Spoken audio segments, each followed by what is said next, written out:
الحمد للہ رب العالمین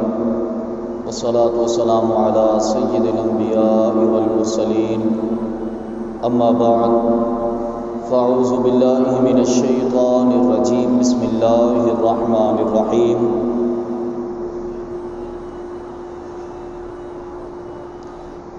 قال اللہ تبارک و تعالی فی الکلام المجید والفرقان الحمید یا ویلتا لیتنی لم اتخذ فلانا خلیلا لقد اضلنی عن الذکر بعد اذ جاءنی صدق اللہ العظیم وصدق رسولہ النبی الکریم ان اللہ وملائکتہ یصلون علی النبی یا ایھا الذین آمنوا صلوا علیہ وسلموا تسلیما اللهم صل على سيدنا ومولانا محمد وعلى آل سيدنا ومولانا محمد وبارک وسلم۔ بے پایہ حمد و ثنا خالق لم یزل اللہ رب العالمین جل جلالہ کی، بعد ازاں کروڑوں درود و سلام محسن انسانیت سرور انبیاء تاجدار مدینہ حضور سیدنا آقا علیہ الصلوۃ والسلام کی ذات اقدس پر کہ جن کے وسیلہ جلیلہ سے اللہ تعالیٰ نے یہ دین متین عطا فرمایا۔ قرآن مجید فرقان حمید کی آیات مبارکہ میں سے دو آیات آپ کے گوش گزار کی ہیں۔ دعا ہے کہ خالق کائنات اس کے تحت حق اور سچ بیان کرنے کی توفیق عطا فرمائے۔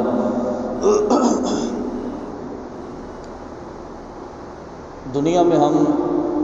کسی سے جو تعلق رکھتے ہیں،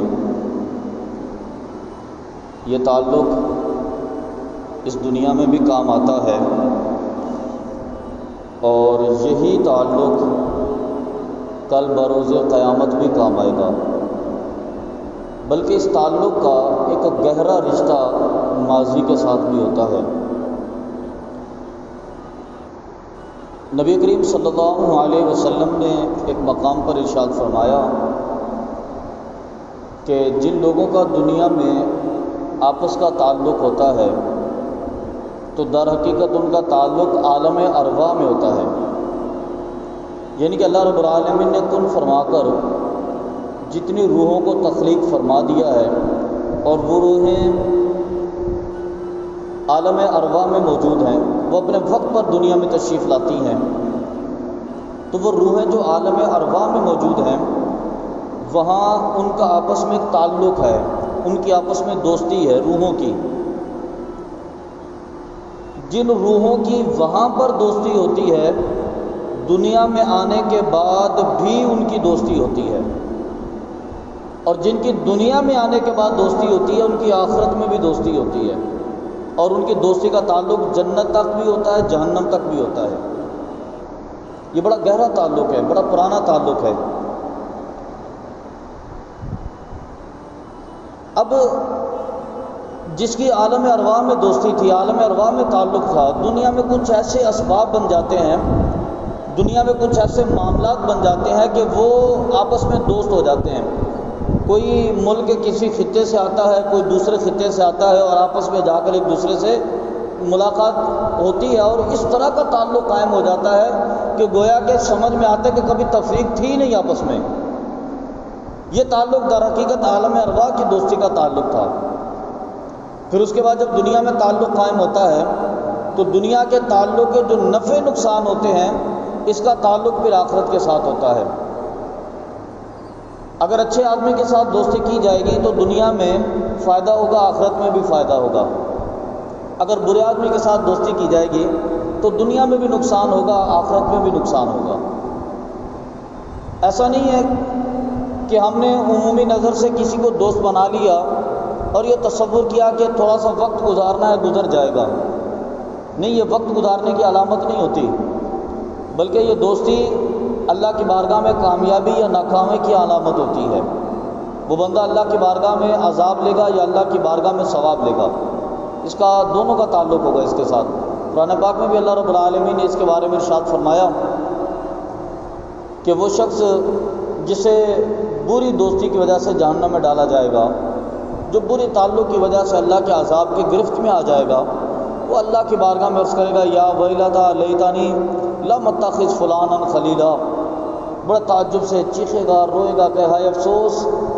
کاش کہ میں نے فلاں بندے کو دوست نہ بنایا ہوتا۔ اس کو دوست بنانے سے کیا ہوا؟ لقد اضلنی عن الذکر بعد اذ جاءنی، اللہ کی طرف سے نصیحت بھی آ گئی تھی میرے پاس، اللہ کی طرف سے ہدایت بھی آ گئی تھی، لیکن اس برے آدمی کے تعلق نے مجھے اس نصیحت اور ہدایت سے دور کر دیا۔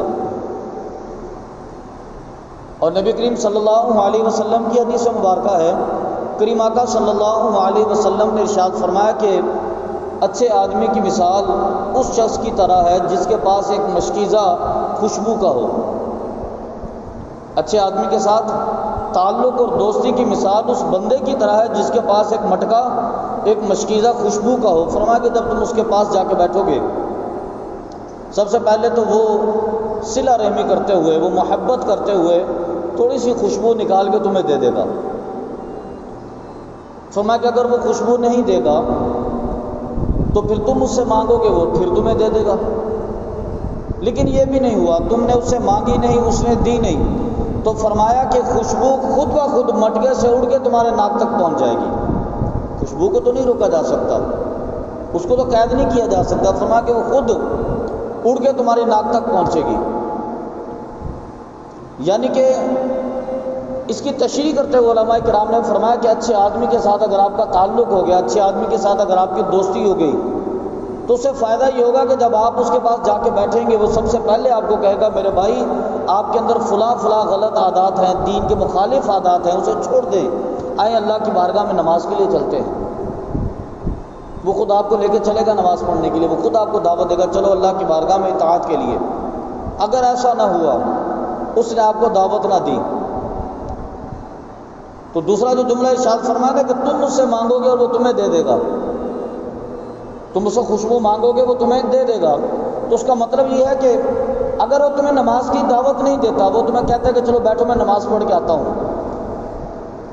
دوسری مرتبہ گئے پھر وہ کہتا ہے کہ اچھا بیٹھو میں تیرے نماز پڑھ کے آتا ہوں، تیسری مرتبہ گئے وہ کہتا ہے اچھا بیٹھیے میں نماز پڑھ کے آتا ہوں، بندے کے ضمیر میں خود بخود ملامت ہوتی ہے کہ یار وہ نماز پڑھنے جاتا ہے میں بھی چلا جاؤں اس کے ساتھ۔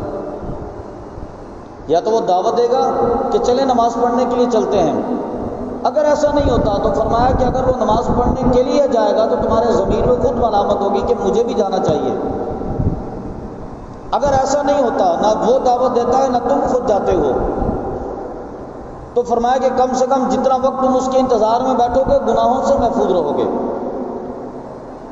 تم اچھے دوست کے انتظار میں بیٹھے ہو، وہ نماز پڑھ رہا ہے، تم اس کے انتظار میں بیٹھے ہو، تم گناہوں سے محفوظ ہو۔ اس کیفیت میں تم کو برائی نہیں کر رہے، کوئی گناہ نہیں کر رہے۔ اور فرمایا کہ برے دوست کی علامت، فرمایا کہ برے دوست کی علامت آگ کی بھٹی کی طرح ہوتی ہے جس کے اندر گندے قسم کے لوہے کو جلایا جائے۔ نبی کریم صلی اللہ علیہ وسلم نے فرمایا کہ جب تم اس کی معیت میں بیٹھو گے تو فرمایا کہ نقصان یہ ہوگا کہ وہاں سے چنگاری اڑے گی اور تمہارے کپڑوں پہ گر کے اسے جلا دے گی۔ وہاں سے چنگاری اڑے گی، تمہارے کپڑوں کو جلا دے گی، یہ سب سے پہلا نقصان ہوگا۔ فرمایا کہ اگر ایسا نہ ہوا، اگر چنگاری نہ اڑی، کپڑوں کو نہ جلایا، تو فرمایا کہ کم سے کم اتنا ضرور ہوگا کہ اس آگ کی بدبو تمہارے لباس میں داخل ہو جائے گی، اس آگ کی بدبو تمہارے لباس کے اندر داخل ہو جائے گی، تعفن پھیلے گا تمہارے اندر۔ اور فرمایا کہ اگر ایسا بھی نہ ہوا تو تیسرا نقصان اس کا یہ ہوگا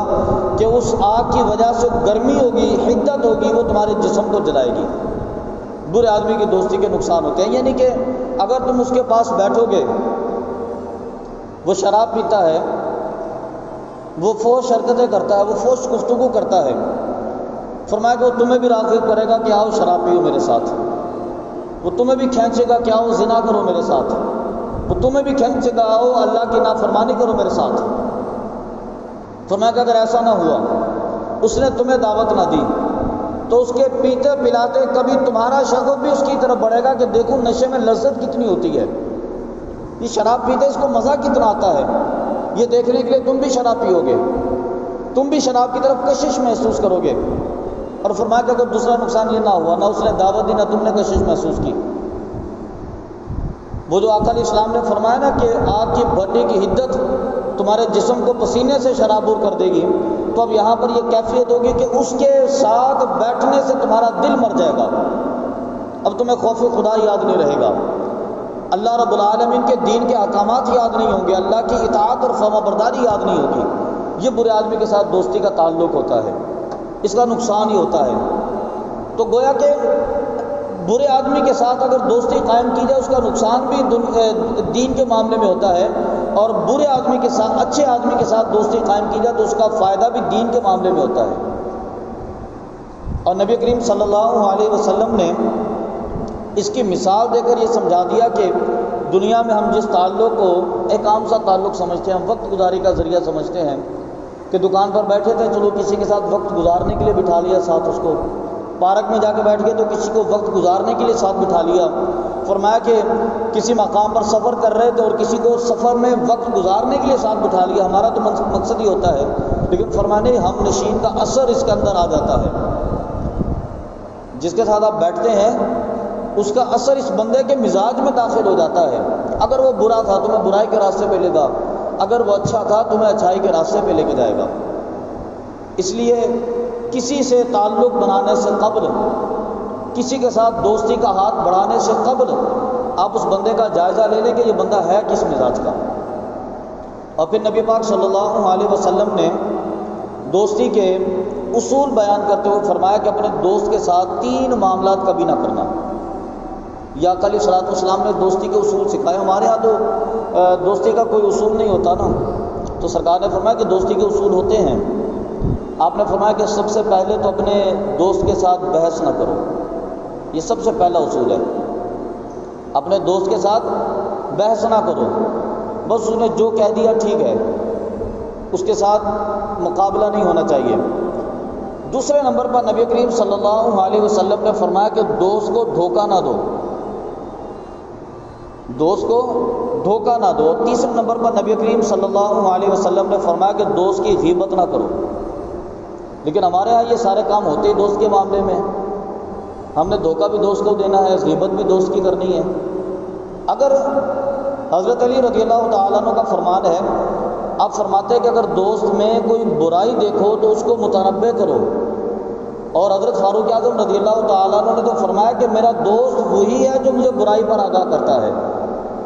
وہی تو میرا دوست ہے جو میری تعریف کرتا ہے، جو خوشامد کرتا رہتا ہے بلا وجہ، وہ دوست تھوڑی ہے، وہ تو مجھے جری کرتا ہے گناہ پر۔ دوست میرا وہ ہے جو مجھے برائی پر آگاہ کرتا ہے۔ لیکن ہمارے ہاں یہ خامی ہوتی ہے کہ ہم دوست کو برائی پر آگاہ نہیں کرتے، پوری دنیا کو آگاہ کر دیتے ہیں، اس کو نہیں کرتے۔ اگر اس کے اندر کوئی خامی ہے، کوئی غلطی ہے، تو دوستی کا تعلق تو یہ تھا کہ مجھ سے کہتے کہ آپ کے اندر فلاں خامی ہے، اس کو ٹھیک کر لیجئے، یہ ناپسندیدہ عمل ہے، آپ اس کو ٹھیک کر لیجئے، ٹھیک ہو جائے گا۔ لیکن ہم ساتھ بیٹھنے والے سے کہتے ہیں کہ میرا فلاں کے ساتھ بڑا اچھا تعلق ہے الحمدللہ، بڑی دوستی ہماری، لیکن اس کے اندر فلاں برائی موجود ہے، وہ ہم نے تیسرے بندے کو جا کے بتائی ہے، کیا تیسرا بندہ ٹھیک کرے گا برائی کو؟ آپ اس بندے سے تعلق جس سے ہے اس بندے کو آگاہ کیے، غلطی تو وہ اپنی ٹھیک کرے گا،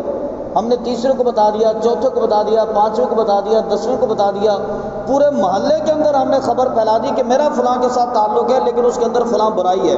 لیکن جس بندے میں برائی تھی ہم نے اس بندے کو آگاہ نہیں کیا۔ دوستی تو نہیں ہے،